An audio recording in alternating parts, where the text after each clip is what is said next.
ಪಂಚಾಯತ್ನ ಮುರಿದ ಮೇಲ್ಛಾವಣಿ ನೋಡಿ ಲಲ್ಲನ್ಗೆ ಬೇಜಾರಾಗಿತ್ತು.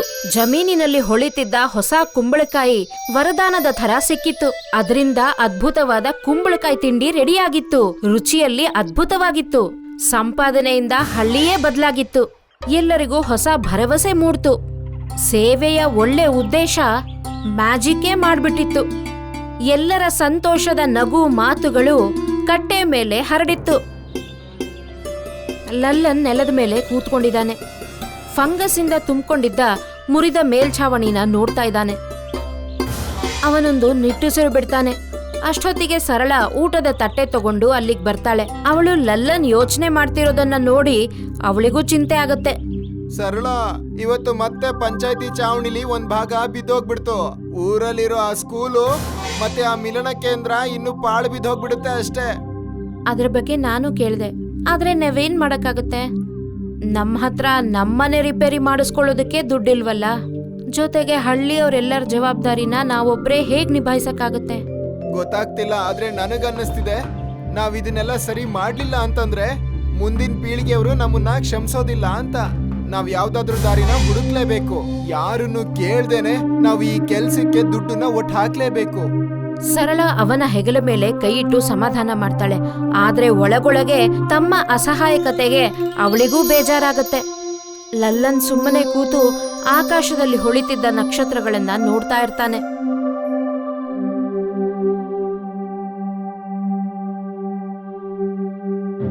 ಮರುದಿನ ದಮರು ಮತ್ತೆ ಸುಮೇರ್ ಹಳ್ಳಿಯ ಮಧ್ಯದ ದೊಡ್ಡ ಮರದ ಕೆಳಗೆ ಕೂತ್ಕೊಂಡಿರ್ತಾರೆ.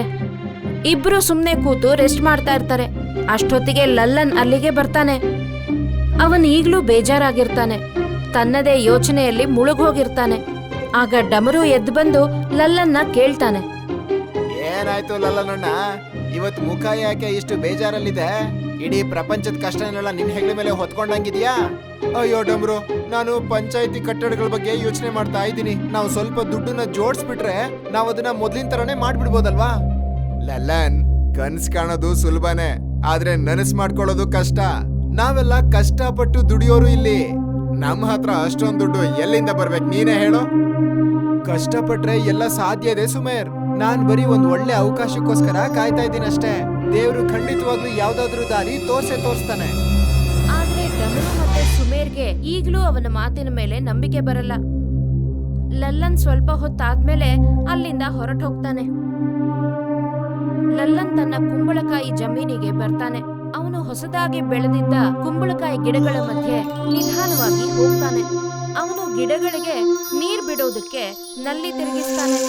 ಹೋಗ್ತಿರುವಾಗ ಅವನಿಗೆ ಜಮೀನಿನ ಮಧ್ಯದಲ್ಲಿದ್ದ ಒಂದು ಮರದ ಕೆಳಗೆ ಏನೋ ಹೊಳೆಯುವ ಹಾಗೆ ಕಾಣುತ್ತೆ. ಅವನು ಅಲ್ಲಿಗೆ ಹೋಗಿ ನೋಡ್ತಾನೆ. ದೊಡ್ಡ ದೊಡ್ಡ ಎಲೆಗಳ ಮಧ್ಯದಲ್ಲಿ ಒಂದು ಕುಂಬಳಕಾಯಿ ಸಿಗತ್ತೆ. ಈ ಕುಂಬಳಕಾಯಿ ಬೇರೆ ಕುಂಬಳಕಾಯಿಗಳಿಗಿಂತ ವಿಭಿನ್ನವಾಗಿರುತ್ತೆ. ಏನೋ ಹೊಳಿತಾ ಇದೆಯಲ್ಲ, ಇದೇನಿದು? ಇಷ್ಟು ದೊಡ್ಡದಾಗಿ ಸುಂದರವಾಗಿರೋ ಕುಂಬಳಕಾಯಿ ನಾನ್ ನನ್ನ ಜೀವನದಲ್ಲಿ ಯಾವತ್ತೂ ಈ ರೀತಿ ನೋಡಿಲ್ಲ. ಇದರಿಂದ ಅಂತೂ ಸುವಾಸನೆ ಬರ್ತಾ ಇದೆ. ಇದರಲ್ಲಿ ಕೇಸರಿ ಬಾದಾಮಿ ಮಿಕ್ಸ್ ಆಗಿರೋ ಹಾಗೆ. ಲಲ್ಲನ್ ಆ ಕುಂಬಳಕಾಯಿ ತಗೊಳ್ಳಕ್ಕೆ ಪ್ರಯತ್ನ ಮಾಡ್ತಾನೆ. ಅವನದನ್ನ ಮುಟ್ಟಿದ ತಕ್ಷಣ ಅವನ ದೇಹದಲ್ಲಿ ವಿಚಿತ್ರವಾದ ಅನುಭವ ಆಗತ್ತೆ. ಆಗ ಅವನಿಗೆ ಇದು ಸಾಧಾರಣವಾದ ಕುಂಬಳಕಾಯಿ ಅಲ್ಲ ಅಂತ ಅನ್ಸತ್ತೆ.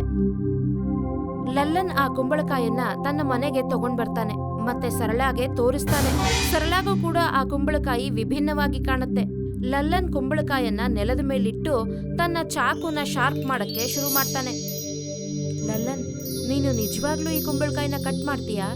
ಇದನ್ನ ನೋಡಿದ್ರೆ ಏನೋ ಮ್ಯಾಜಿಕ್ ಇದೆ ಅನ್ಸತ್ತೆ. ಇದನ್ನ ಕಟ್ ಮಾಡೋದ್ರಿಂದ ಏನೂ ಅನಾಹುತ ಆಗಲ್ಲ ತಾನೆ? ಇಲ್ಲ ಸರಳ, ಈ ಕಾಯಿ ನಮಗೆ ಹೆದರ್ಸೋಕಲ್ಲ, ನಮ್ಗೆ ಸಹಾಯ ಮಾಡೋಕೆ ಅಂತ ಬಂದಿದೆ. ನಾನ್ ಇದರಿಂದ ಎಂತ ಅಡ್ಗೆ ಮಾಡ್ತೀನಿ ಅಂದ್ರೆ ಅದನ್ನ ತಿಂದು ಜನ ಖುಷಿಯಾಗೋದಷ್ಟೇ ಅಲ್ಲ, ಜೊತೆಗೆ ಆರೋಗ್ಯನ ಕೂಡ ಅನುಭವಿಸ್ತಾರೆ. ನಾನಿದ್ರಿಂದ ಜಾದೂ ಕುಂಬಳಕಾಯಿ ಗೋಲಾ ಮಾಡ್ತೀನಿ. ಹೀಗ್ ಹೇಳ್ತಾ ಲಲ್ಲನ್ ಆ ಕುಂಬಳಕಾಯಿನ 2 ಪೀಸ್ ಆಗಿ ಕಟ್ ಮಾಡ್ತಾನೆ.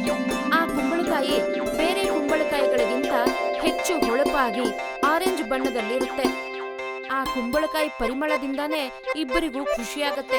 ಸ್ವಲ್ಪ ಹೊತ್ತಾದ್ಮೇಲೆ ಸರಳ ಒಲೆ ಹೊತ್ತಿಸಿ ಅದರ ಮೇಲೆ ನೀರಿನ ತುಂಬಿದ ಪಾತ್ರೆ ಇಟ್ಟಿರ್ತಾಳೆ. ಲಲ್ಲನ್ ಕಟ್ ಮಾಡಿದ ಕುಂಬಳಕಾಯನ್ನ ಆ ನೀರಿನಲ್ಲಿ ಹಾಕ್ತಾನೆ. ನೋಡು ಸರಳ, ಮೊದಲನೇದಾಗಿ ನಾವು ಈ ಚಿಕ್ಕ ತುಂಡುಗಳನ್ನ ಈ ಸ್ವಚ್ಛ ನೀರಲ್ಲಿ ತೊಳೆಯೋಣ. ಆಮೇಲೆ ಇದು ಸ್ವಲ್ಪ ಬೆಂದ ಮೇಲೆ ಇದ್ರ ನಿಜವಾದ ಸುವಾಸನೆ ಹೊರಗೆ ಬರುತ್ತೆ. ಸ್ವಲ್ಪ ಹೊತ್ತಲ್ಲೇ ನೀರು ಕುದಿಯಕ್ಕೆ ಶುರುವಾಗುತ್ತೆ. ಆ ಕುಂಬಳಕಾಯಿ ಇನ್ನೂ ಸಾಫ್ಟ್ ಆಗುತ್ತೆ. ಆಮೇಲೆ ಲಲ್ಲನ್ ವುಡನ್ ಮ್ಯಾಶರ್ ತಗೊಂಡು ಅದೇ ಪಾತ್ರೆಯಲ್ಲಿ ಕುಂಬಳಕಾಯನ್ನ ಮ್ಯಾಶ್ ಮಾಡ್ತಾನೆ. ನಿಧಾನವಾಗಿ ಅದು ಹೊಳೆಯುವ ಬಣ್ಣದ ಕುಂಬಳಕಾಯಿ ಜ್ಯೂಸ್ ಆಗುತ್ತೆ. ಈಗ ನೋಡ್ತಿರೋ, ನಾನು ಈ ಕುಂಬಳಕಾಯಿನ ಹಿಂಡಿ ಪೂರ್ತಿ ರಸನ ತೆಗೆದ್ಬಿಡ್ತೀನಿ. ಇಲ್ಲೇನು ಈ ಗಟ್ಟಿ ರಸ ಕಾಣ್ತಿದ್ಯಲ್ಲ, ಇದೇ ನಮ್ಮ ಗೋಲಾದ ಜೀವ. ಇದಕ್ಕೆ ನಾನು ಸ್ವಲ್ಪ ಪನ್ನೀರು, ಏಲಕ್ಕಿ ಮತ್ತೆ ಒಂದು ಚಿಟಿಕೆ ಅಷ್ಟು ಉಪ್ಪು ಹಾಕ್ತೀನಿ.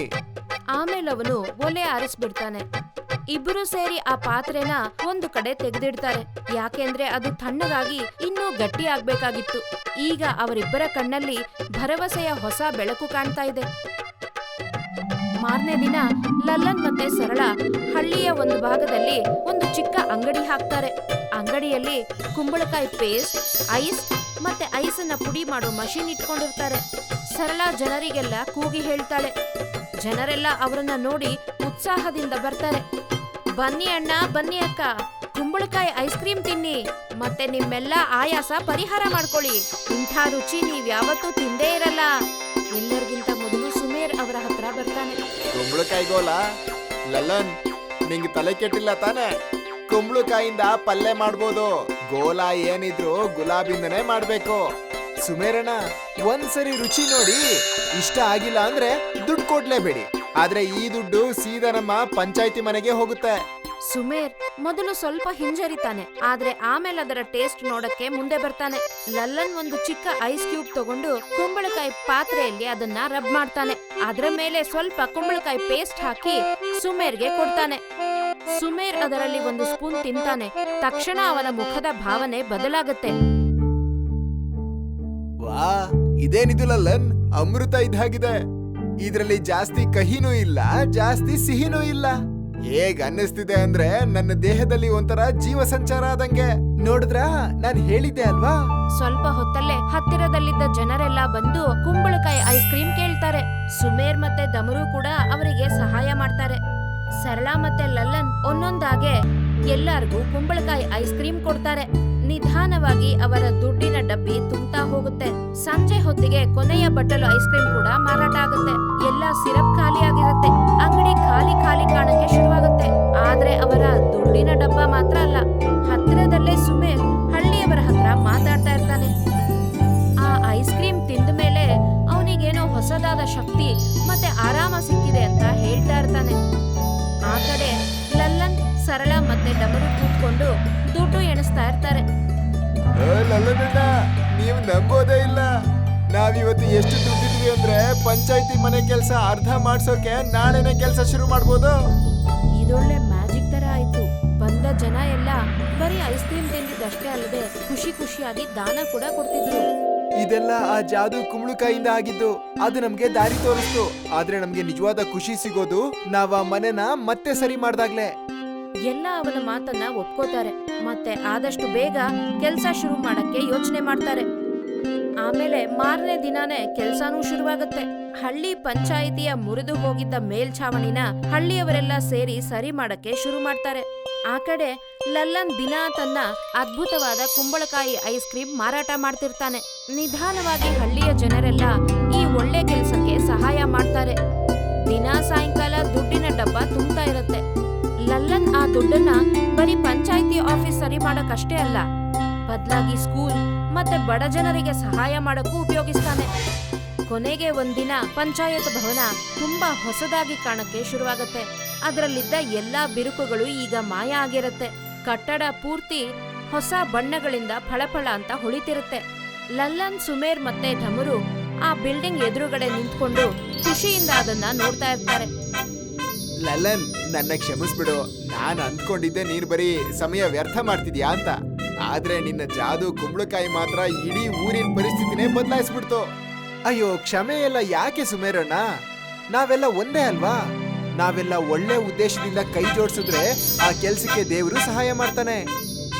ಮತ್ತೇನಣ್ಣ, ಇಡೀ ಊರಲ್ಲೆಲ್ಲ ನಿನ್ನ ಕುಂಬಳಕಾಯಿ ಗೋಲದ್ದೇ ಚರ್ಚೆ. ನಮಗೆ ಇನ್ನೂ ಒಂದ್ ಸಿಗುತ್ತಾ? ಲಲ್ಲನ್ ತನ್ನ ಜಮೀನಿನ ಕಡೆ ನೋಡಿ ಸ್ಮೈಲ್ ಮಾಡ್ತಾನೆ. ಈಗ ಅವನಿಗೆ ಅರ್ಥ ಆಗತ್ತೆ. ಆ ಜಾದೂ ಕುಂಬಳಕಾಯಿ ಯಾವುದೋ ಒಂದು ವಿಶೇಷ ಕಾರಣಕ್ಕೋಸ್ಕರ ಬಂದಿತ್ತು. ಅದನ್ನ ಯಾವುದಾದ್ರೂ ಒಳ್ಳೆ ಕೆಲಸಕ್ಕೆ ಉಪಯೋಗಿಸಿದ್ರೆ ಅದು ಎಲ್ಲರ ಜೀವನನ ಹಸನುಗೊಳಿಸುತ್ತೆ. ಇದಾದ್ಮೇಲೂ ಲಲ್ಲನ್ ತನ್ನ ಜಾದೂ ಕುಂಬಳಕಾಯಿ ಐಸ್ ಕ್ರೀಮ್ ನ ಮಾರಾಟ ಮಾಡ್ತಿರ್ತಾನೆ, ಮತ್ತೆ ಎಲ್ಲರಿಗೂ ಸಹಾಯನೂ ಮಾಡ್ತಿರ್ತಾನೆ. ಪ್ರತಿದಿನ ಅವನ ಜಮೀನಿನಲ್ಲಿ ಆ ಜಾದೂಯಿ ಕುಂಬಳಕಾಯಿ ತಾನಾಗಿ ತಾನೇ ಬೆಳೆದಿರುತ್ತೆ. ನಮ್ಮ ಕಥೆ ಇಲ್ಲಿಗೆ ಮುಗಿಯುತ್ತೆ.